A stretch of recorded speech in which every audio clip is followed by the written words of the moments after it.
마태복음 28장 19절 말씀을 우리 다 같이 쉬운 성경으로 합독하겠습니다. 그러므로 너희는 가서 모든 민족을 제자로 삼아라. 아버지와 아들과 성령의 이름으로 세례를 주어라. 아멘.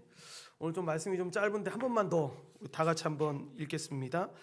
그러므로 너희는 가서 모든 민족을 제자로 삼아라. 아버지와 아들과 성령의 이름으로 세례를 주어라. 아멘. 우리가 계속해서 사도행전 말씀을 주일마다 보고 있는데, 오늘은 잠시 그 사도행전 말씀 보던 것을 멈추고 우리 1월 달에 있을 성찬을 준비하면서 하나님께서 교회인 우리에게 주신 이 은혜의 방편인 성례에 대해서 잠시 살펴보려고 합니다. 여러분, 성례라는 게 우리가 자주 듣지 않았던 말처럼 생각돼서 이게 참 어려울 수 있는데, 거기 프린트물에 나와 있는 것처럼 성례란 보이지 않는 하나님의 은혜를 이 보이는 상징으로, 그러니까 세례와 성찬에 이 사용되어지는 떡과 포도주, 이 물로 전달하는 거룩한 예식을 말하는데, 그러니까 성례라고 하면 이 세례와 성찬을 이야기합니다. 이는 구원의 조건이 아닙니다. 여러분, 하나님의 은혜 언약에 알아볼 수 있는 표시이자 이 증명하는 표입니다. 그래서 이 성경 말씀과 함께 하나님의 말씀을 전하는 중요한 방편으로 여겨집니다. 즉, 세례를 받거나 성찬을 받아서 여러분 구원을 얻는 게 아닙니다. 오해하시면 안 됩니다. 교회의 머리이신 예수님이 이 자신의 몸된 이 교회에 친히 제정하신 거룩한 규례입니다. 이방인이 아니라, 그래서 이 하나님의 백성에게 명하신 교회가 지켜야 되는 거룩한 규례인 것입니다. 오늘은 그 중에서 먼저 세례를 살펴보려고 합니다. 세례를 기억했을 때 저는 참 어릴 시절부터 아픈 그 기억들이 많이 있습니다. 세례를 왜 받아야 하는지, 세례가 무엇인지 모르고 받았습니다. 교회로 온 지 얼마 안 됐는데 너무 교회에 오니까 친구들도 많고 사람들 만나는 게 너무 좋아서 몇 개월 있다 보니까 너 초등학교 4학년 됐으니까 세례 받아야 된다라고 해서 장로교는 좀 방법이 다르지만 우리가 속해 있는 순복음 같은 경우는 침례교처럼 침례를 합니다. 그러니까 몸이 물에 이렇게 한번 퐁당 들어갔다 나오는 거죠. 그러니까 나와서 그 어린 초등학교 4학년이 뭘 알았겠습니까? 그냥 우리 물 한번 먹은 것처럼 허우적거리듯이 나와가지고 이렇게 손을 흔드는데, 그 목사님이 지금도 기억나는 것 중에 하나가 뭐냐면, 야, 할렐루야를 해야지, 할렐루야를 안 하냐, 그래서 너는 다시 한번 하자 그래가지고 그렇게 해서 할렐루야를 했던 기억이 있습니다. 저는 그때 그 교회를 다니면서 여러분 좋은 것들도 많이 배웠고 좋은 것들도 많이 경험할 수 있었습니다. 그런데 시간이 지나면서 참 안타까웠던 것 중에 하나는 뭐냐면, 여러분, 교회가 많이 무너졌다고 하고 교회가 많이 어려움에 처해 있다고 하지 않습니까? 실제로 우리 어린 시절에 같이 신앙생활을 했던 중고등학교 때 많은 친구들이 실제로 지금 뭐를 하고 있나 볼 때 예수 안 믿고 떠난 친구들이 너무 많은 거죠. 그런데 그 시작이 이 세례였다라는 것에서 우리는 알 수 있습니다. 정말 하나님에 대해서, 예수님에 대해서 제대로 가르쳐주고 내가 그분 안에 있는 존재라는 걸 깨닫고 이 세례를 받았다면 그러한 일들이 좀 적었을 텐데, 그냥 마치 경쟁을 베풀듯이 어느 정도 시기가 되고 나이가 되면 이 의미도 모르고 세례를 베풀고, 세례를 받으면서도 이게 어떤 은혜인지를 잘 몰랐던 것 같습니다. 이게 중요한지는 알았던 것 같습니다. 왜냐하면 여러분, 오늘 읽은 말씀은 교회 가운데 주신 주님의 명령이지 않습니까? 그래서 뭐라고 이야기합니까? 가서 모든 민족을 제자로 삼아 아버지와 아들과 성령의 이름으로 세례를 주라고 말씀을 하십니다. 여러분, 오늘 말씀을 통해서 우리는 구체적으로 세례가 어떤 의미를 갖고 있는지, 그리고 그 세례를 누구에게 베풀어야 하는지, 그리고 세례라는 그 거룩한 예식을 통해서 우리가 남은 생을 어떻게 살아가야 되는지를 살펴보려고 하는데, 왜 세례가 은혜의 방편으로서, 우리의 도구로서 이 우리에게 작동되고 있는지를 오늘 웨스트민스터 대우리 문답에 나오는 그 내용을 통해서 살펴보려고 합니다. 먼저 165문에 보시면 세례는 무엇입니까? 라고 묻습니다. 여러분 답은 프린트물에 보셔도 되고 앞에 스크린에도 나오는데 우리 한번 다 같이 이 부분을 읽도록 하겠습니다.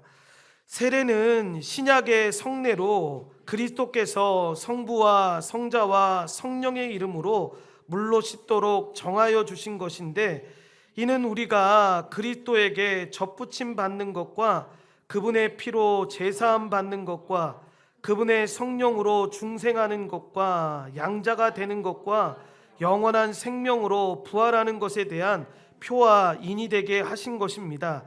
이로써 세례를 받은 사람들은 보이는 교회에 엄숙하게 받아들여지고 전적으로 그리고 오직 주님의 것이 되기로 약속하는 것을 공개적으로 고백하는 것입니다. 아멘.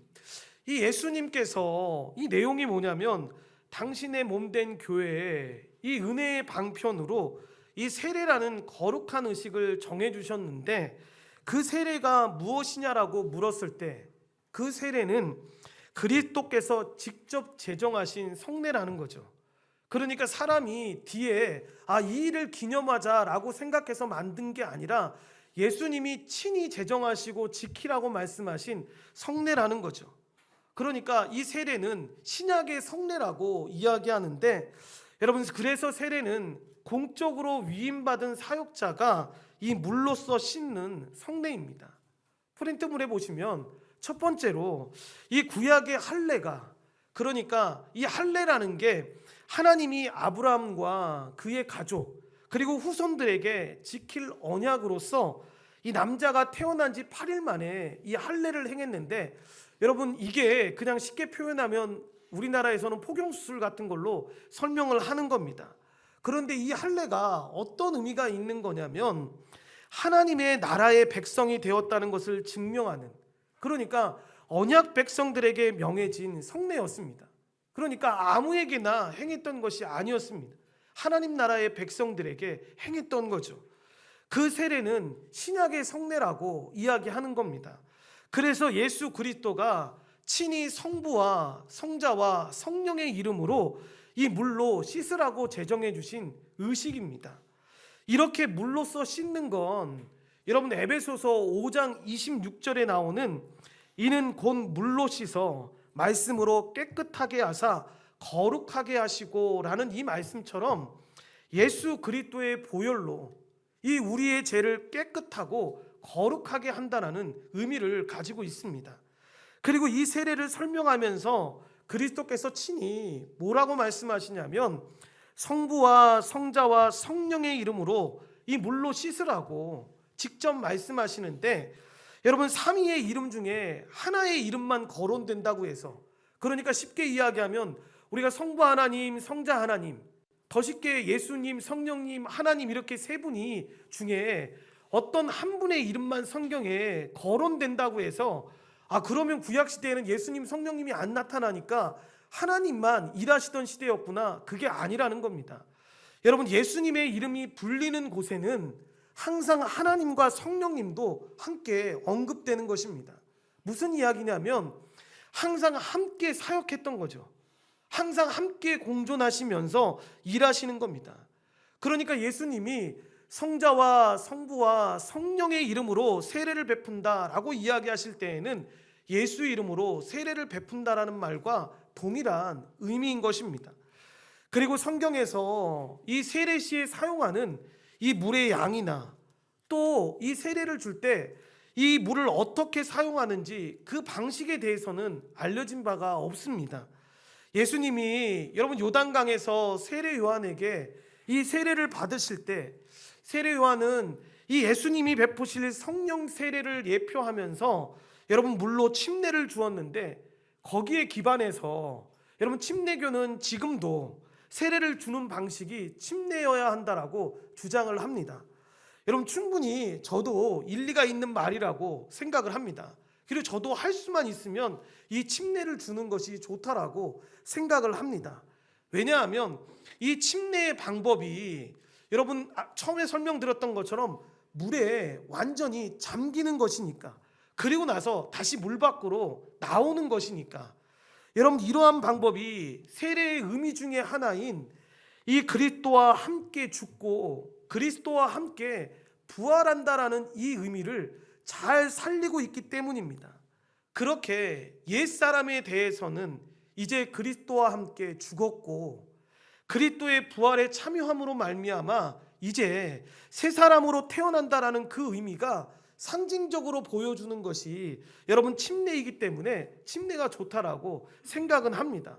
그래서 이 침례의 방식이 효과적일 수 있는데, 여러분 문제는 뭐냐면 이렇게 말했다고 해서 여러분 세례의 방식이 침례여야만 한다라고 주장하면 안 된다라는 것입니다.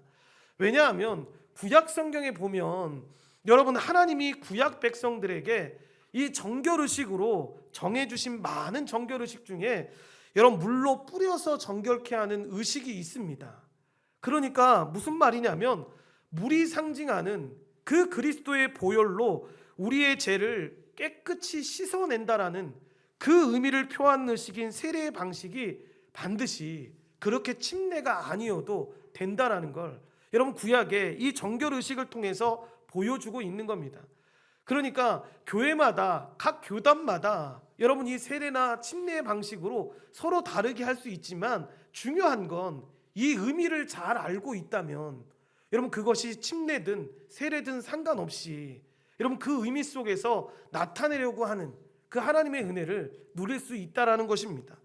두 번째로 성부와 성자와 성령의 이름으로 이 물을 뿌려서 이 씻는 세례의 의식은 가장 중요한 의미인데 예수 그리스도와 세례받는 자를 연합시키는 그 의미를 지니고 있습니다.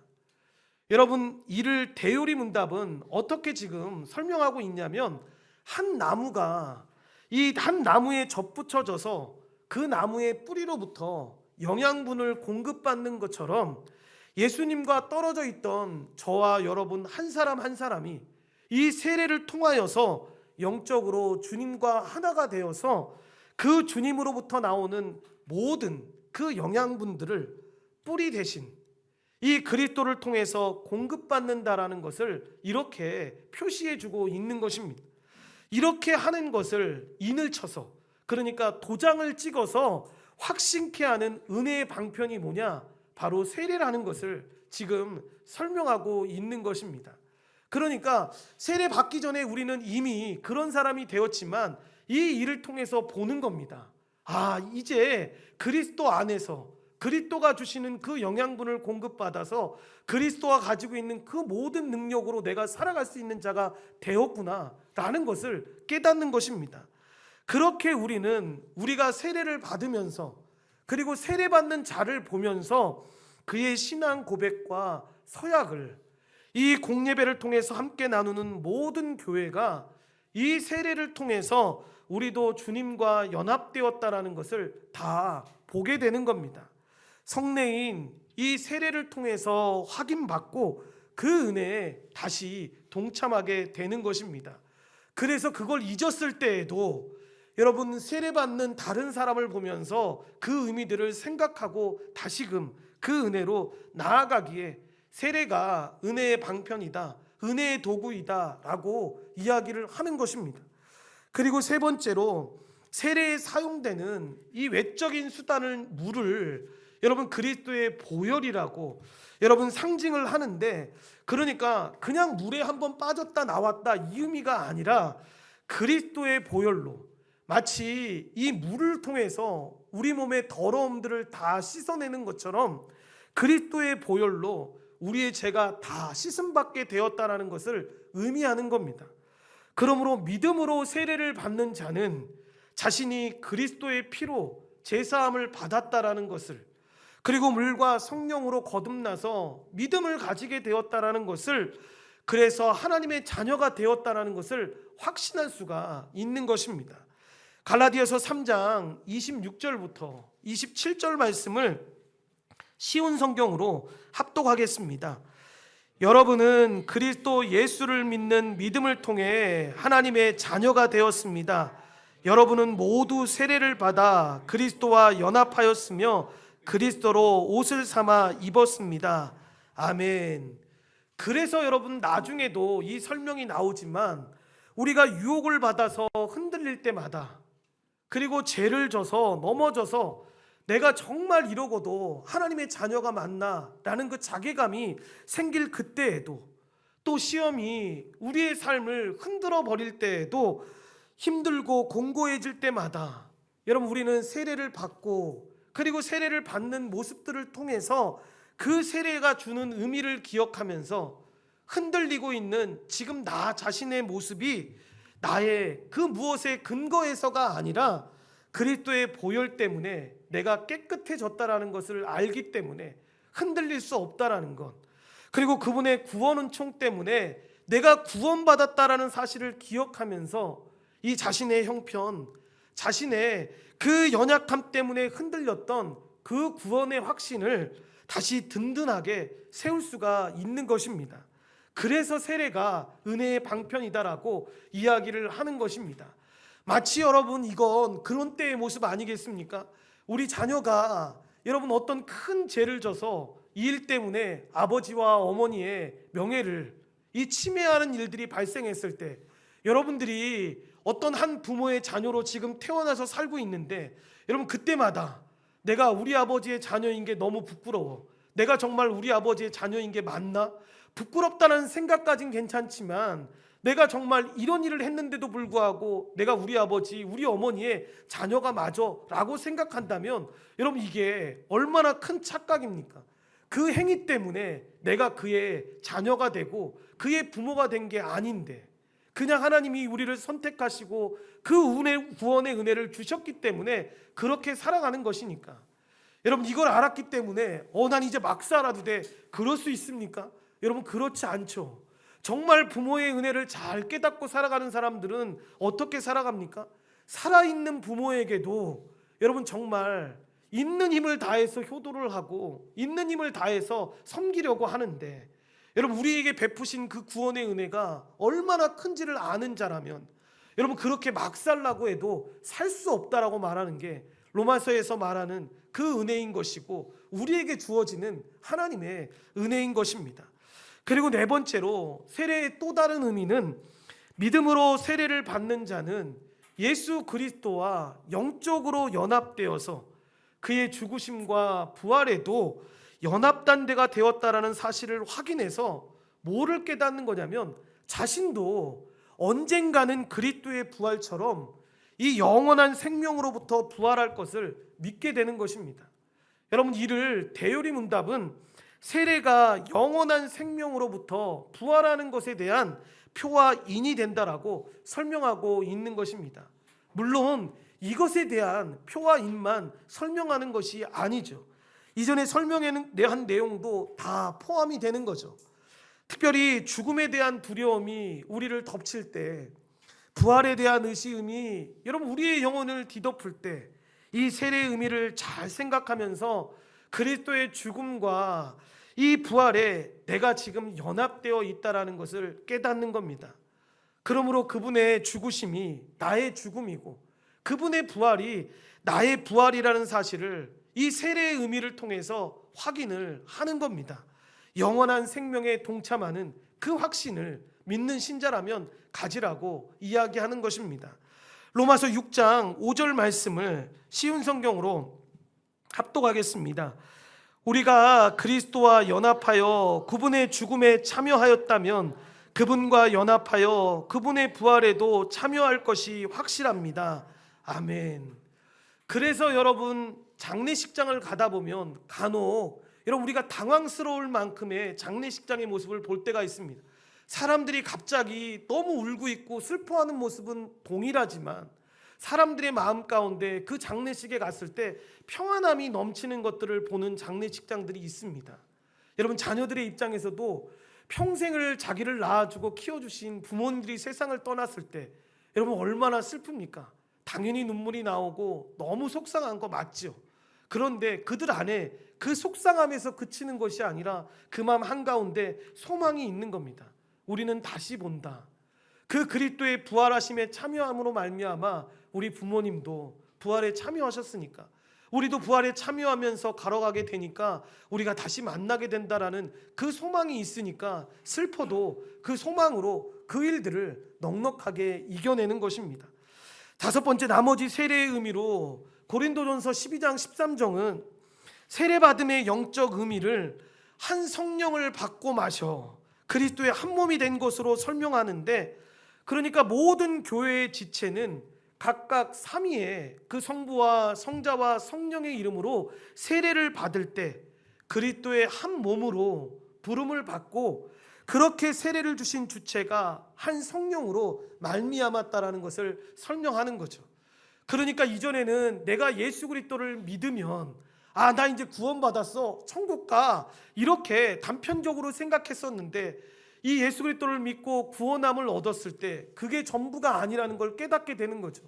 그래서 그리스도의 몸인 그 교회 안에 들어갔을 때 형제들을 바라보게 되는 거고 자매들을 바라보게 되는 겁니다. 그 안에서 주님이 우리를 하나 되게 하셨구나, 이 몸의 안에서 어떤 사람은 발의 역할을, 어떤 사람은 손의 역할을, 어떤 사람은 코의 역할을 하는 것을 우리에게 주셨구나라는 것들을 깨닫는 겁니다. 또한 로마서 6장 4절은 세례가 설명한 것처럼 그리스도와 함께 죽음에 동참하여 나의 옛사람이 죽고 그리스도의 부활에 내가 영적으로 동참하여 새 사람으로 태어나 이 새 사람 가운데 행하는 이 믿음의 결단과 서약의 의미를 가진다라고 이야기합니다. 그러므로 이 믿음으로 세례를 받는 자들은 자신이 전적으로 주님의 소유로 살겠다고 이 교회 지체들 앞에서 공개하고 공개적으로 서약하고 고백하는 겁니다. 지상 유형교회의 이 회원으로 엄숙하게 받아들여지는 동시에 이 기존의 성도들도 그와 함께 이 새로운 삶의 결단을 다시 하는 것입니다. 그래서 세례는 잘 보시면 당사자뿐만 아니라 모든 교회의 회원들에게 은혜의 방편이 되는 이유가 바로 여기에 있는 겁니다. 이렇게 새로운 영적 출생을 공식적으로 인치고 표하는 의미 있는 행사이기 때문에, 여러분 일생에 단 한 번밖에 없는 거룩한 예식이기 때문에 여러분 교회마다 분위기가 다 다르겠지만 실제로 여러분 교회에서 이 세례를 받을 때가 되면 여러분 정말 축제같이 사람들이 꽃을 사와서 꽃다발을 전해주고 막 정말 세례받은 거 축하해 막 이렇게 이야기하지 않습니까? 제가 한번 어떤 성도님한테 그런 질문을 드린 적이 있습니다. 궁금해서 그러는데 왜 꽃을 사가지고 와가지고 이렇게 꽃을 전해요? 라고 할 때 저를 좌절케 하는 대답이 뭔 줄 아십니까? 전도사님이 그렇게 하라고 했는데요, 그래서 축하한다고 표시하라고. 여러분 그런 의미가 아니라는 거죠. 이거는 이런 목사인 제가 회개해야 될 거고, 여러분 그걸 가르쳐 주신 분들이 회개해야 되는 일인 거죠. 왜 여러분 꽃다발을 주는 겁니까? 그냥 전통이에요. 꽃다발을 주면서 그냥 축하해 주는 게. 여러분 왜 꽃다발을 주는 겁니까? 여러분 누군가가 죽었다가 다시 살아났습니다. 새 사람이 되었습니다. 근데 그게 여러분 나와 한 몸 된 자가 그런 일이 발생한 겁니다. 여러분 이것처럼 기쁜 게 어디 있습니까? 그러니까 그걸 표시하는데 우리 사람들이 제일 좋은 선물이라고 생각하는 게 꽃이라고 생각해서 그 사람에게 전해주면서 너무 축하한다고. 이미 한 몸인 줄은 알았지만 이걸 표와 인으로 이렇게 확정되게 보여주시니까 너무 감사해 라고 이야기하면서 그 일들을 축하하는 겁니다. 그래서 세례가 은혜의 방편이라고 말하는 것입니다. 그러면 166문, 드디어 세례는 누구에게 베풀어야 합니까? 라고 묻는데 여러분 이 답을 같이 읽겠습니다. 세례는 그들이 그리스도에 대한 믿음과 순종을 고백할 때까지 보이는 교회 밖에 있고 약속의 언약을 알지 못하는 어느 누구에게도 베풀 수 없습니다. 다만 부모 두 사람 모두 또는 한 편이 그리스도에 대한 믿음과 순종을 고백하는 가정의 유아들은 언약 안에 있으므로 그들에게는 세례를 베풀어야 합니다. 아멘. 여러분 누구에게 세례를 베풀어야 한다라고 이야기하고 있습니까? 세례가 이 보이지 않는 하나님의 은혜를 보이는 상징으로 전달하는 거룩한 예식이니까 세상의 유형교회 안에 있는, 지금 이 안에 있는 그 사람들, 그리고 예수 그리스도에 대한 이 믿음과 순종의 고백이 있는 사람들에게 베풀어야 하는 겁니다. 그러니까 교회 밖에 있고 언약을 알지 못하는 사람은 그 사람이 누구라 할지라도 베풀어서는 안 된다라고 대요리문답이 가르치고 있는 겁니다.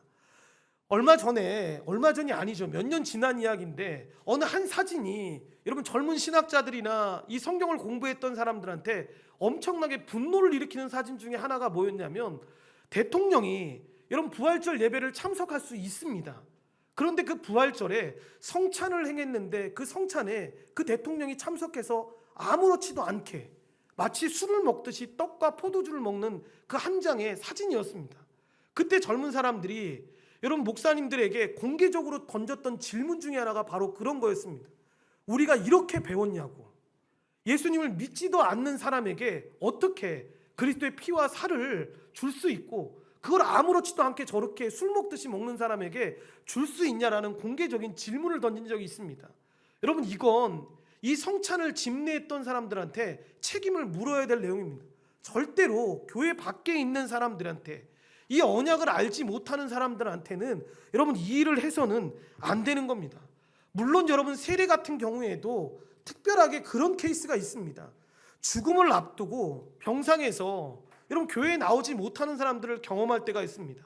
언제 한번 말씀드렸던 것처럼 제가 섬겼던 교회는 항상 침례라는 걸 했기 때문에 여러분 장로교처럼 이렇게 물을 뿌리거나 하는 세례를 하지 않았습니다.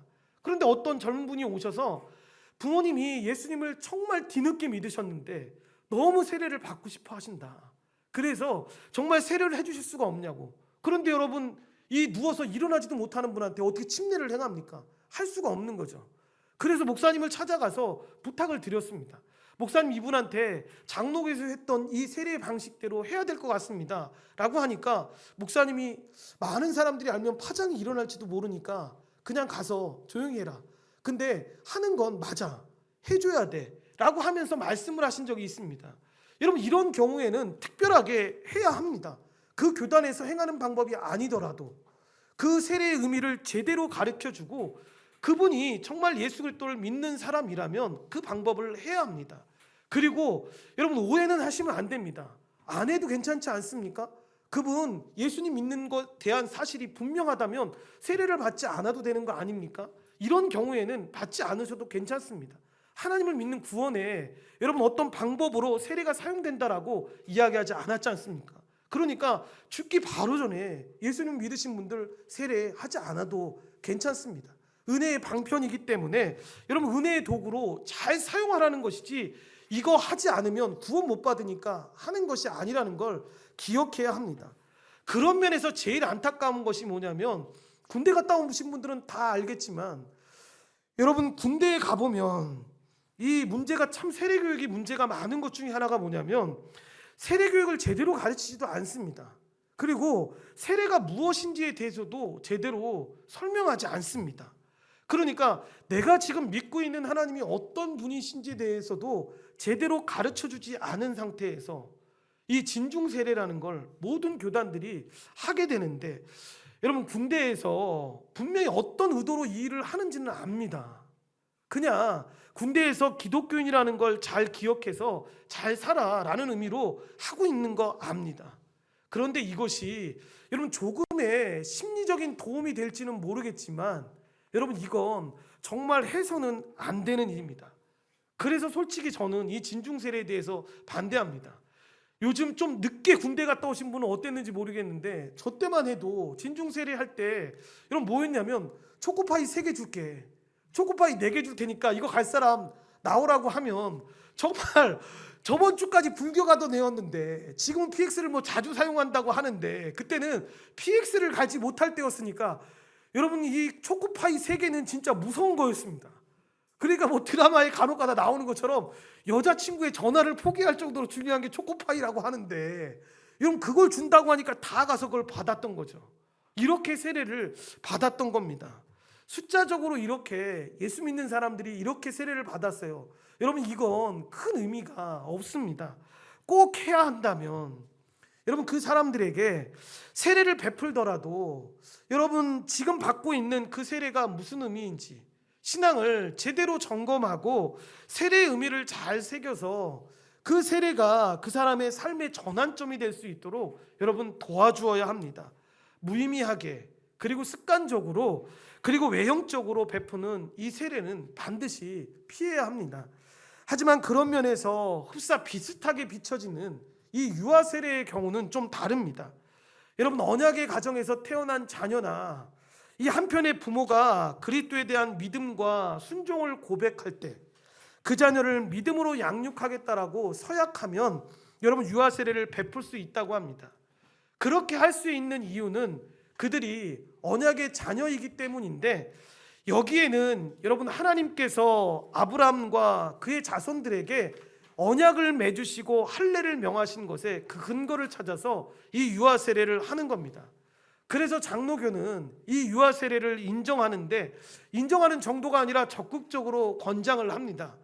믿음의 부모들이 이 아이들을 유아 세례를 베푼 그 고백과 서약대로 믿음으로 잘 키울 수 있도록 권장하는 겁니다. 그러니까 유아 세례를 하는 것이 잘됐다, 잘못됐다의 문제가 아니라 왜 이 일을 하는지를 여러분 잘 알고 있다면 이 의미대로 여러분 살아가야 합니다. 그리고 이제 167문에 보시면 우리는 세례를 어떻게 더 온전하고 의미 있게 할 수 있습니까? 라고 묻는데 답이 좀 길지만 우리 다 같이 읽겠습니다.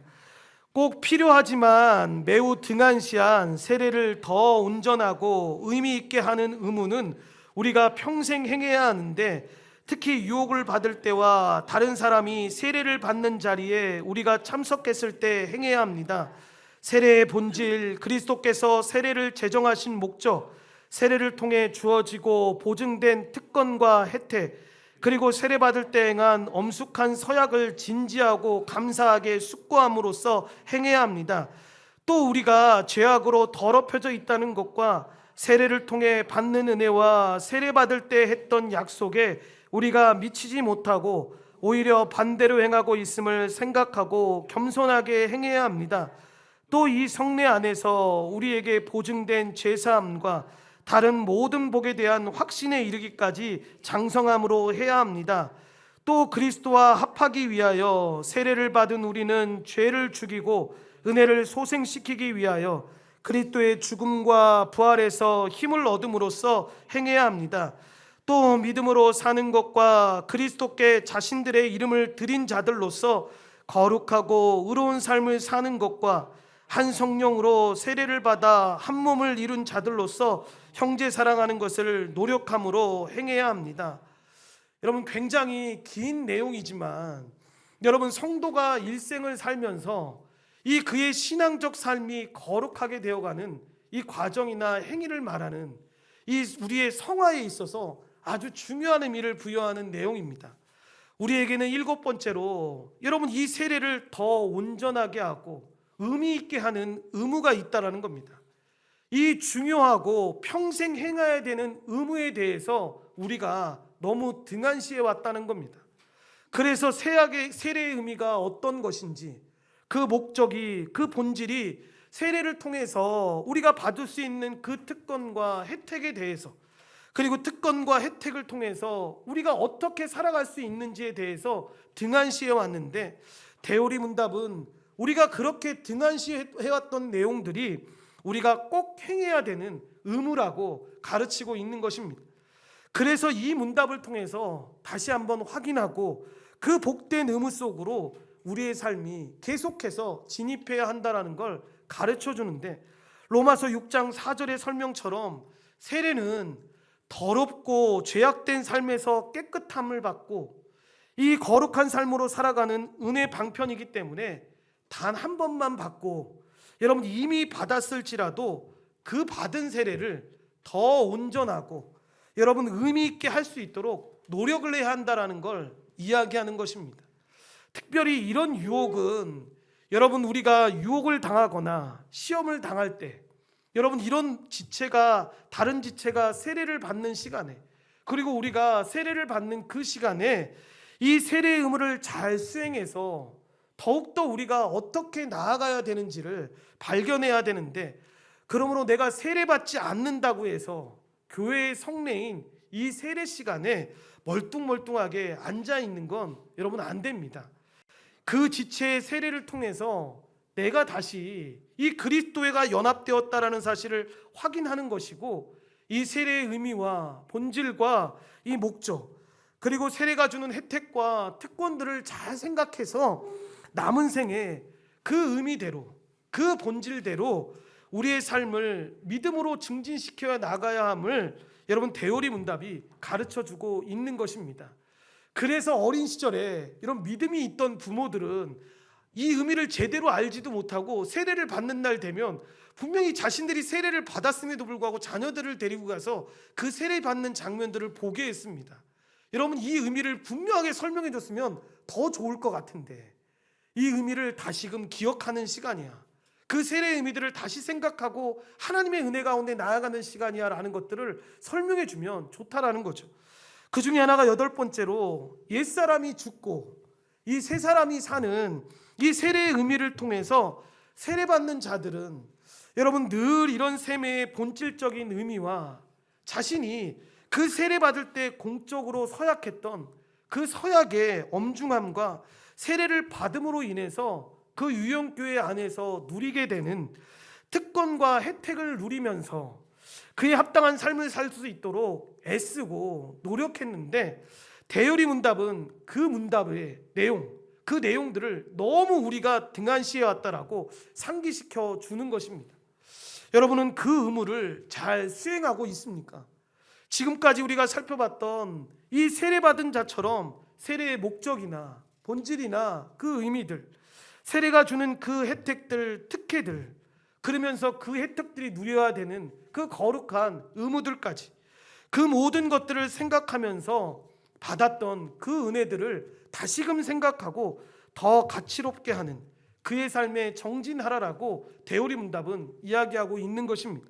그렇게 할 때 여러분, 우리는 항상 늘 가난한 마음으로 살아갈 수밖에 없는데, 우리의 마음이 얼마나 이 세례의 본질과 의미에서 벗어나 있는지, 하나님이 우리에게 주셨던 이 은혜들을 우리가 많이 놓치고 있다는 것을 생각하게 되고, 우리의 삶을 보면서 다시금 점검하고 회개하는 삶으로 나아가게 됩니다.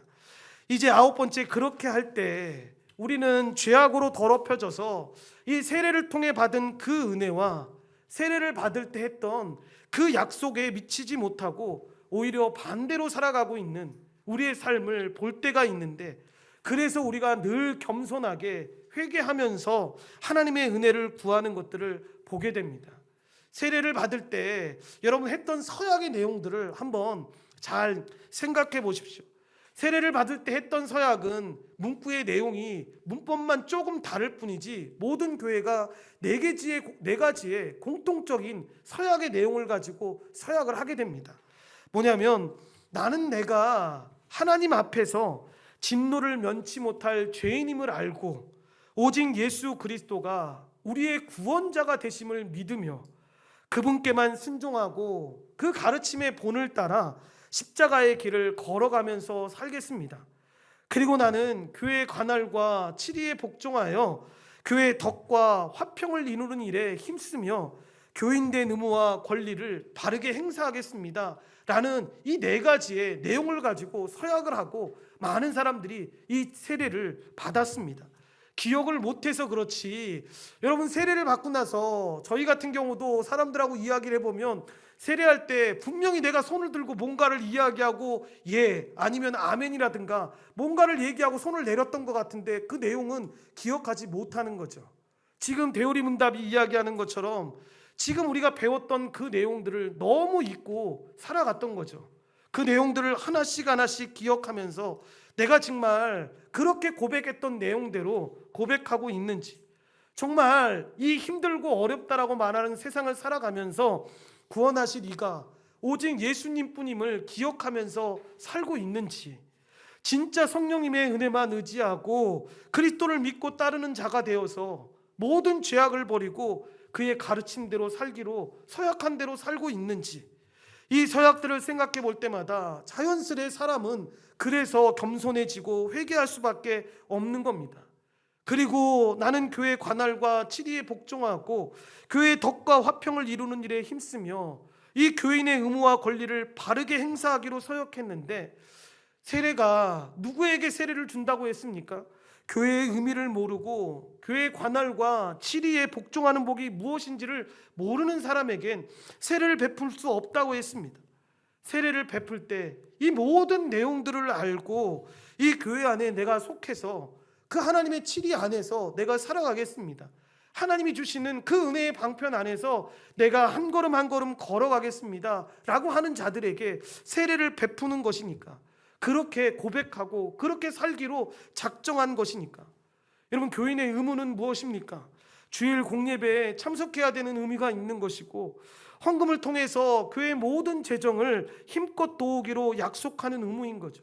그리고 구제와 선교를 통해서 복음 전파에 힘쓰기로 하는 의무를 하는 겁니다.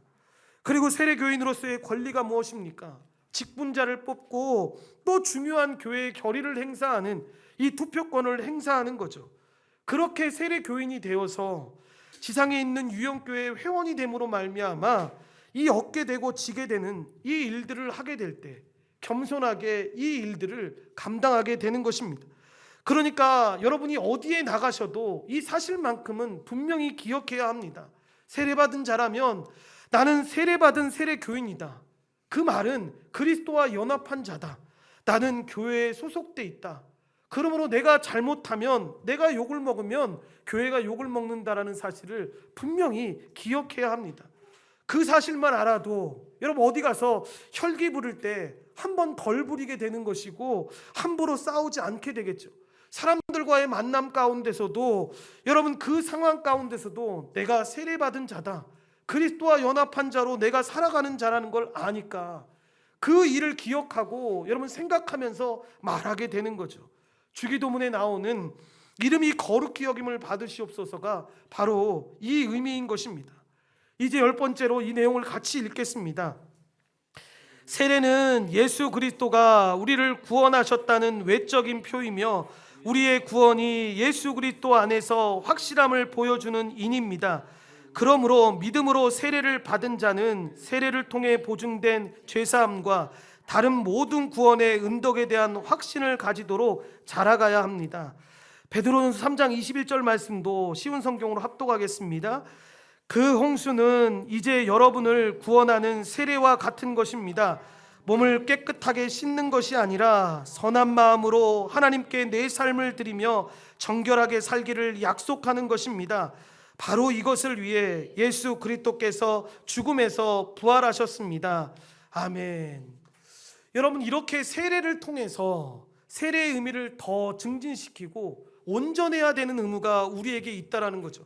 그 거룩한 의무 중에 하나가 뭡니까? 자라가는 겁니다. 그러니까 이 구원의 확신과 제사함의 확신과 다른 모든 구원의 은덕을 가지고 이 자라가는 자리까지, 그리스도 안에서 창성한 분량의 자리까지 이르게 되는 것입니다. 그러니까 세례라는 개념을 과거에 나 초등학교 때 받았어요 라고 하면서 단절시키는 그 의미가 아니라 이 세례의 의미를 끊임없이 상기시키면서 자신의 삶을 그 세례의 의미에 따라서 확인하고 자라가는 의무가 우리에게 있다는 걸 기억해야 합니다. 이제 마지막 11번째로 이 내용도 같이 읽겠습니다. 세례받은 자가 평생에 걸쳐 세례를 더 온전하게 의미 있게 하기 위해서는 세례를 통해 그리스도와 연합하여 그의 죽으심과 부활로부터 힘을 얻어 죄를 죽이고 은혜에 대해 소생하는 자가 되었음을 늘 생각해야 합니다. 그리하여 믿음으로 살기를, 그리스도께 자신의 이름을 드린 자로 거룩하고 의롭게 살기를, 그리고 한 성령으로 세례를 받아 한 몸을 이룬 자들로 형제 사랑하는 삶을 살기를 힘껏 노력해야 합니다. 아멘. 그 힘있게 온전하게 의미있게 살아가는 그 내용 중에 하나가 뭐냐? 그리스도의 죽으심과 부활하심으로 힘을 얻어서 죄에 대해서는 죽고 하나님에 대해서는 살아있는 삶, 그러니까 죄를 죽이고 은혜에 대해서 소생하는 삶, 자신이 그런 존재임을 늘 기억하면서 나아가야 한다라고 지금 이야기하는 것입니다. 그래서 믿음으로 살고 우리 자신을 하나님께 드리고 그리스도께로 드린 자로 거룩하게 의롭게 살기를 다짐하고 교회에 이 한 지체된 한 성령으로 세례를 받아서 한몸된 지체들과 정말 힘있게 여러분 형제 사랑하는 삶 살기를 여러분 지체하지 않고 잘 참고 노력하면서 살아가는 것이 이 세례받은 자가 자신이 받은 세례를 더 온전하고 의미 있게 하는 의무라고 이야기하는 것입니다. 그렇게 우리를 부르신 것이고 세례를 통해서 그렇게 확인시켜 주시는 것인데, 그러므로 세례받은 자는 자연스럽게 여러분 가난한 심령의 소유자가 될 수밖에 없는데, 여러분 이 사실을 알고 어떻게 교만할 수가 있겠습니까?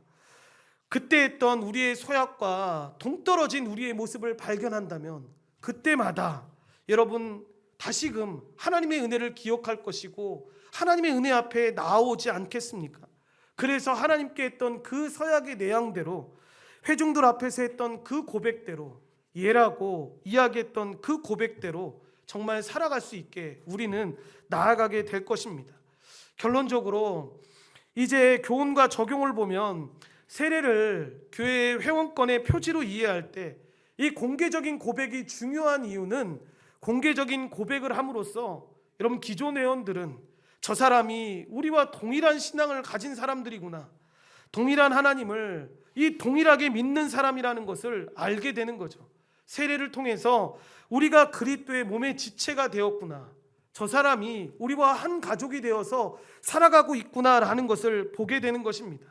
그래서 세례는 교회의 모든 가족들이 보는 앞에서 행해야 하는 겁니다.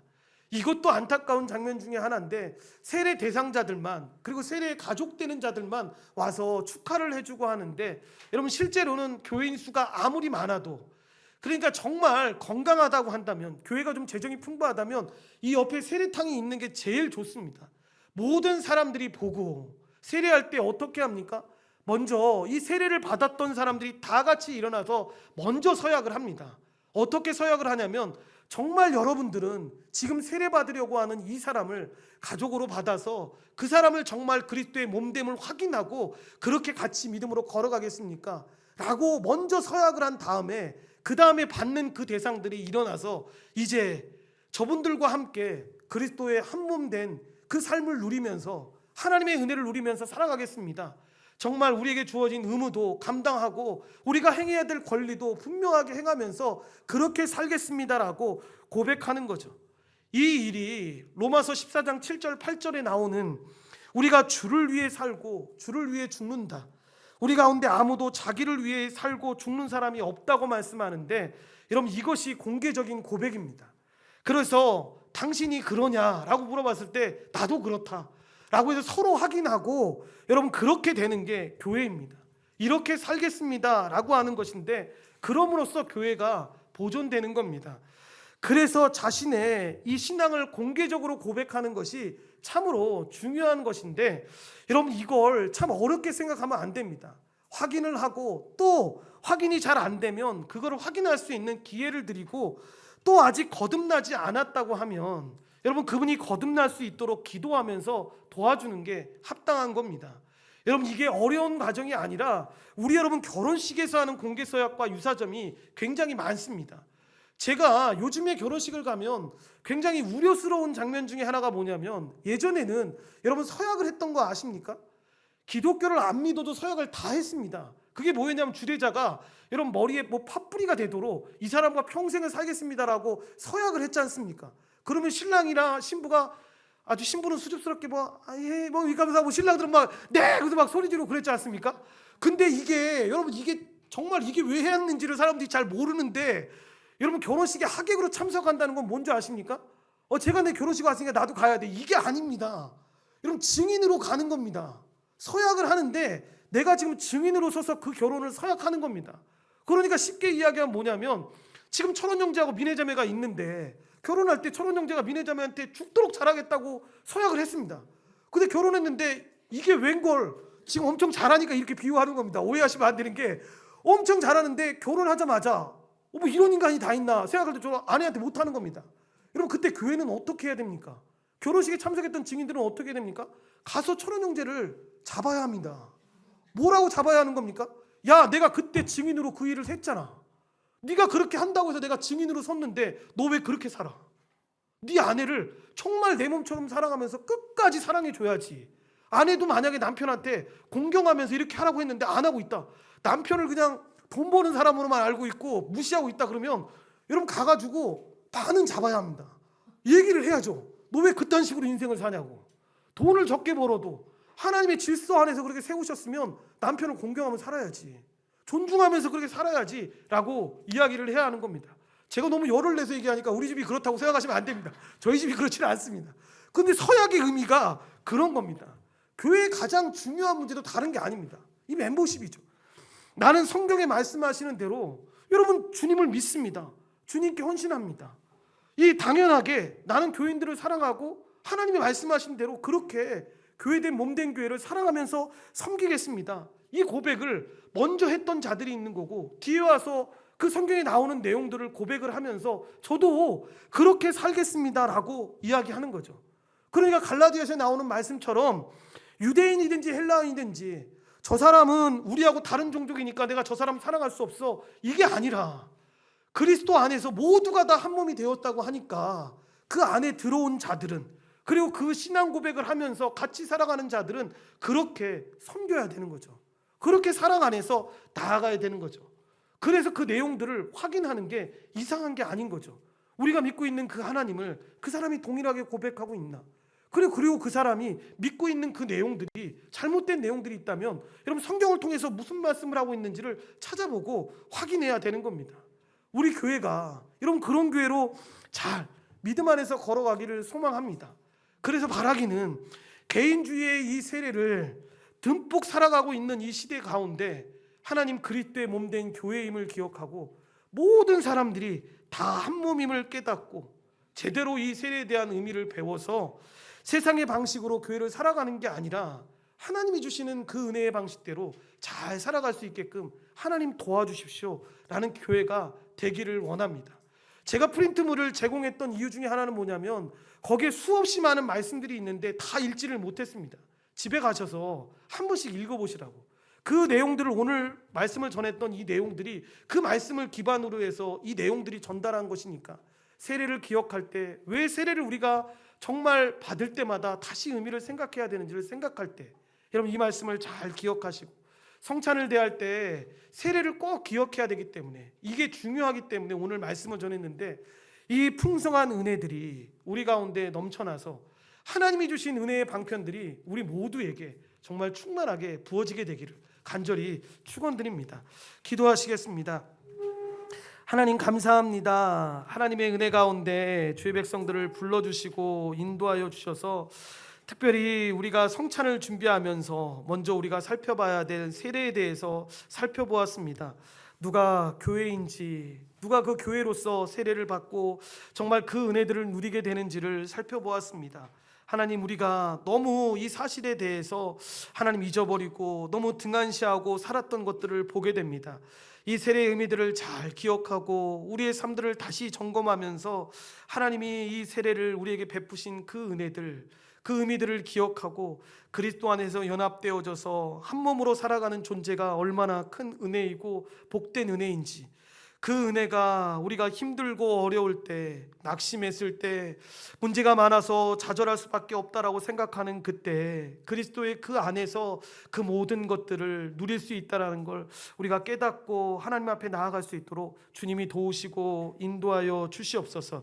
모든 걸 주님께 감사드리오며 예수님의 이름으로 기도드리옵나이다. 아멘.